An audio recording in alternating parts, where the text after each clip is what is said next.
अपनी कुर्सियों पर बैठ जाएं। सर्वप्रथम महामानव, करुणा के सागर, मानवतावाद के आदि प्रवर्तक महात्मा बुद्ध के चरणों में श्रद्धा सुमन अर्पित करते हुए और भारत के समस्त मानववादी महानायकों को नमन करते हुए, मंच को नमन करते हुए और यहाँ पर आए हुए सभी क्रांतिकारी प्रबुद्ध साथियों को नमन वंदन करते हुए मैं अपनी बात संक्षिप्त में रखना चाहता हूँ। साथियों, अर्चक संघ क्यों? अर्चक संघ की क्या जरूरत है? हम लोग यहाँ इकट्ठा हुए क्यों? एक पंक्ति में समझिए कि अर्चक संघ का उद्देश्य अन्याय और शोषण पर आधारित जो व्यवस्था चल रही है उस व्यवस्था को समाप्त करके समतामूलक, विज्ञानवादी और मानववादी व्यवस्था को पुनर्स्थापित करना है। हमें जानते हैं ये देश बुद्ध का देश है, ये देश सर्वर परंपरा का देश है, ये देश अर्चक परंपरा का देश है और इस देश में कुछ ऐसे पाखंडी, अंधविश्वासी, चालाक और धूर्त किस्म के लोग आए जिन्होंने हमको बहला फुसलाकर इस देश में अन्यायवादी, मनवादी और शोषणवादी व्यवस्था को कायम कर दिया। अर्चक संघ का पूरा उद्देश्य यही है कि इस देश में जो मनवादी व्यवस्था है, जो अन्याय और शोषण पर आधारित है, जो मनुष्य मनुष्य में भेदभाव करने पर आधारित है, जो मनुष्य और मनुष्य में उच्च नीच का भेदभाव करती है, इस व्यवस्था को जड़ से समाप्त करना ही अर्चक संघ का उद्देश्य है।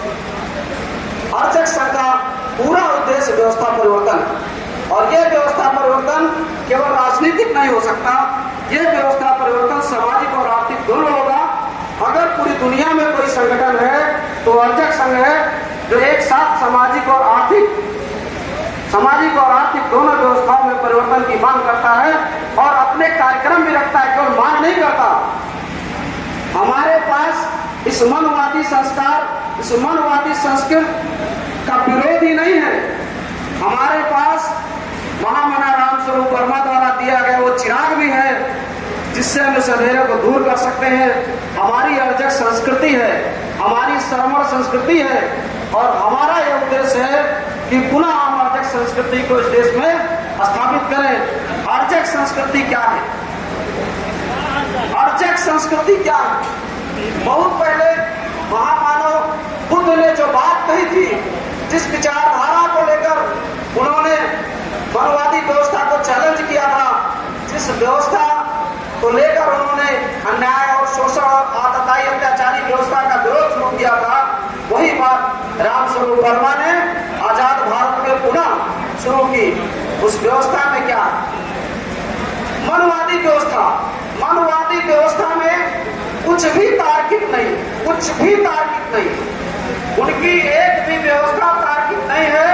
अगर उनसे एक मिनट तक तर्कपूर्ण बात करो तो भाग खड़े होते।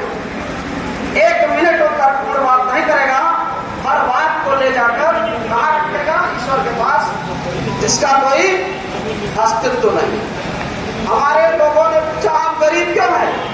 उसने बता दिया कि ये पिछले जन्म के कर्म का परिणाम। ये कभी नहीं बताएगा कि हमारी शोषणवादी व्यवस्था का परिणाम है, क्योंकि जिस दिन आप ये जान जाएंगे उस दिन उसके पीछे पड़ जाएंगे और उसको ये पता है कि इनको जानने नहीं देना। तो बताएगा कि आप गरीब इसलिए नहीं है कि मैंने आपका शोषण किया है, मैंने आपका खेत हथिया लिया है, मैंने आपका जंगल हथिया लिया है, मैंने आपकी जमीन हथिया ली है, मैंने आपके बच्चों से शिक्षा छीन ली है। ये बातों कदापि नहीं करेगा।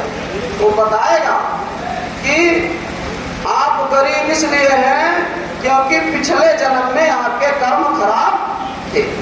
अब हमारे यहाँ का आदमी पूछेगा कि क्या कर्म करें कि अगली बार हमारा जो है जीवन सही हो जाए, तो बताएगा कि ब्राह्मणवादी व्यवस्था के कर्मकांड करिए, सत्यनारायण की कथा करिए, भागवत गीता का पाठ कराइए, अगला जन्म आपका सही हो जाएगा। पिछले जन्म के आधार पर आपके जो आक्रोश था, आपके नौजवानों पे जिस व्यवस्था के खिलाफ जो आक्रोश था, उस आक्रोश को मारी दिया। इस जन्म में भी, इस जमाने में भी आपको गुलाम बनाने की व्यवस्था कर दी कि अगला जन्म आप सुधार लो, और हम अगला जन्म सुधारने में लग गए। इस जन्म को सुधारने की हमें फिक्र नहीं रही।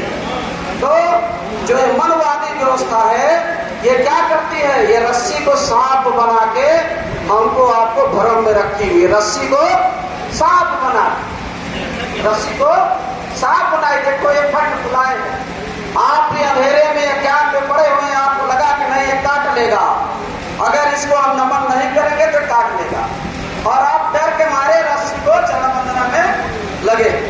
जब आप रस्सी को सांप समझ कर डरे हुए हैं, तो आप क्या जानेंगे कि सांप क्या होता है? आपको लगेगा कि अब सांप कुछ और है, रस्सी कुछ और है ना? तो जो मनवादी व्यवस्था है, उसका मेन उद्देश्य होता है कि मुख्य उद्देश्य से आपको भटका दिया जाए। आइए, ये मनवादी व्यवस्था चाहती, हम क्या चाहें? हमारी क्या इच्छा, हम क्या चाहें? अर्चक संघ की विचारधारा की जो इच्छा है वो ये है कि आपके हम ज्ञान चक्षु खोल दें। तर्क से आपके विवेक में जो ताकत है, जो आपके अचेतन मस्तिष्क में ताकत है, उस ताकत को हम खोल दें। आप सोचना शुरू कर दीजिए। जिस दिन आपने सोचना शुरू कर दिया, 3 साल नहीं लगेगा आप मुक्त हो जाओगे। 3 साल नहीं लगेगा। अब जब बचपन में थे तो लोग कहते थे कि आप दिशाशूल हैं, बिल्ली ने रास्ता काट दिया, अब आज दाढ़ी नहीं बनाना चाहिए, आज कुछ नहीं बनाना चाहिए, आज कपड़ा नहीं धोना चाहिए। ये बताइए, नौकरी करने वाला व्यक्ति जो डीएम बन गया, उससे मुक्त होना पड़ा कि नहीं होना पड़ा? होना पड़ा ना। हम यही चाहते कि आप मुक्त हो जाओ। जब तक आप इन जानने वाले पाखंडों में उलझे हुए हो, तब तक आपको सही राह दिखेगी नहीं। और अर्चक संघ चाहता है जिस दिन आप विवेक आधारित जीवन जीने लगोगे, उसी दिन ये व्यवस्था ढह जाएगी।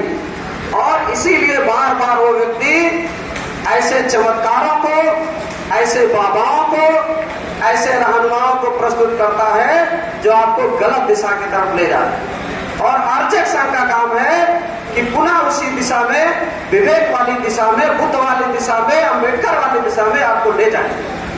तो अर्चक संघ के ऊपर बहुत बड़ी जिम्मेदारी, इतनी बड़ी जिम्मेदारी है कि हमारे भटकते नौजवान जो आज पुनः उनके उलझनों में आए हैं, उनको हम कैसे मुक्त करें और कैसे विवेकवादी और तर्कवादी व्यवस्था और विज्ञानवादी व्यवस्था की तरफ उनको ले जाएं।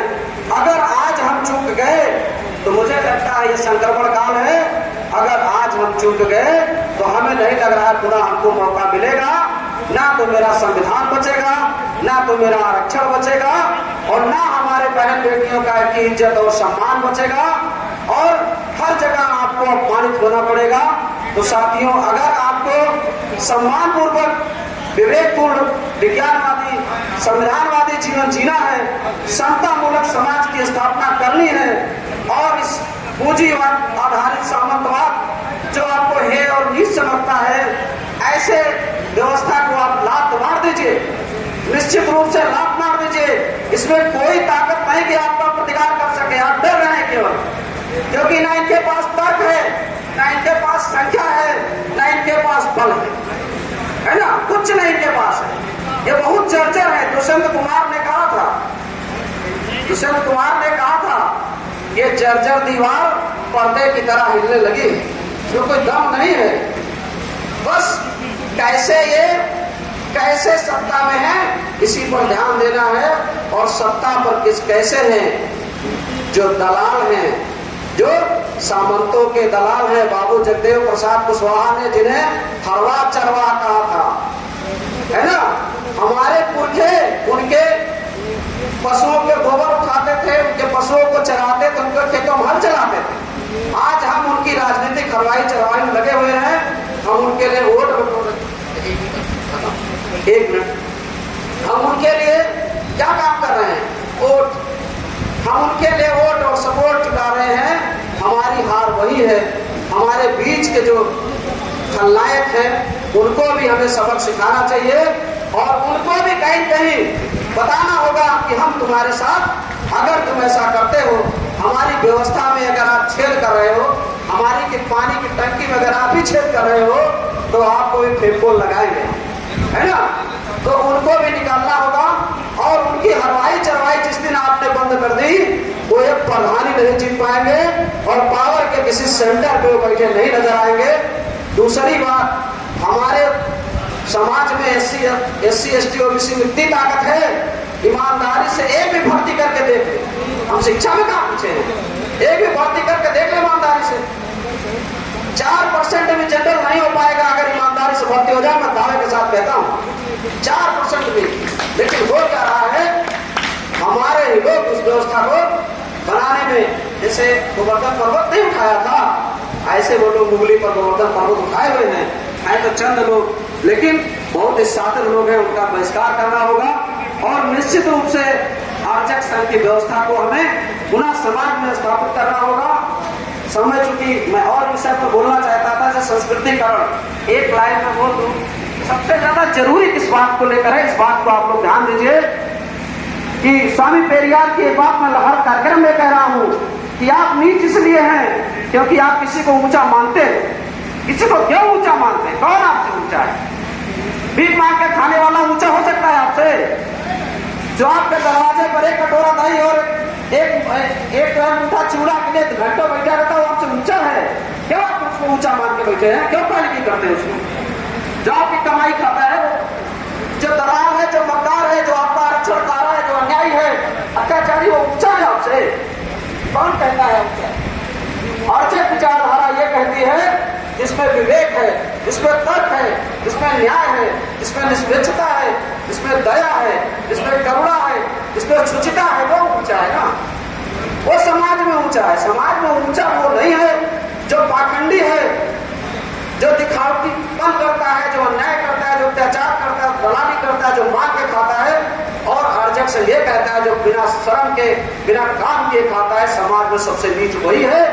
तो ये साथियों में गांठ बांध के जाइए, इस समाज में कमेरा समाज, सर्वर समाज, आरक्षक समाज ही सबसे ऊंचा समाज है। और साइकोलॉजी, मनोविज्ञान बनाइए कि हम समाज के सबसे ऊंचे और सबसे सम्मानित लोग हैं, क्योंकि हम अपनी कमाई खाते हैं, स्वाभिमान से जीते हैं। ये बात आपके मन में तुरंत बैठनी चाहिए कि ऐसे लोगों का हम सम्मान नहीं करेंगे जो इस व्यवस्था से आते हैं। उनको सम्मान उनका भी खत्म करना पड़ेगा।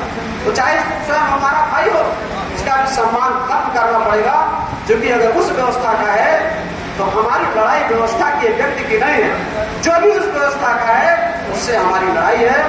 साथियों, समय आपने कह दिया है तो समय कम है और तुरंत मैं अपनी बात समाप्त करता हूँ। बस एक बात यह है कि सजग हो जाइए। ये जितने लोग हैं सब इस समाज के सजग प्रहरी हैं। आप लोग अगर जाग गए और आपने तर्क करना शुरू कर दिया तो मैं समझता हूँ एक एक चौराहे पर, एक एक गांव में आरक्षक संघ की क्रांति अगर पहुंच गई तो निश्चित रूप से परिवर्तन होगा। जय आरक्षक, जय संविधान, जय हिंद।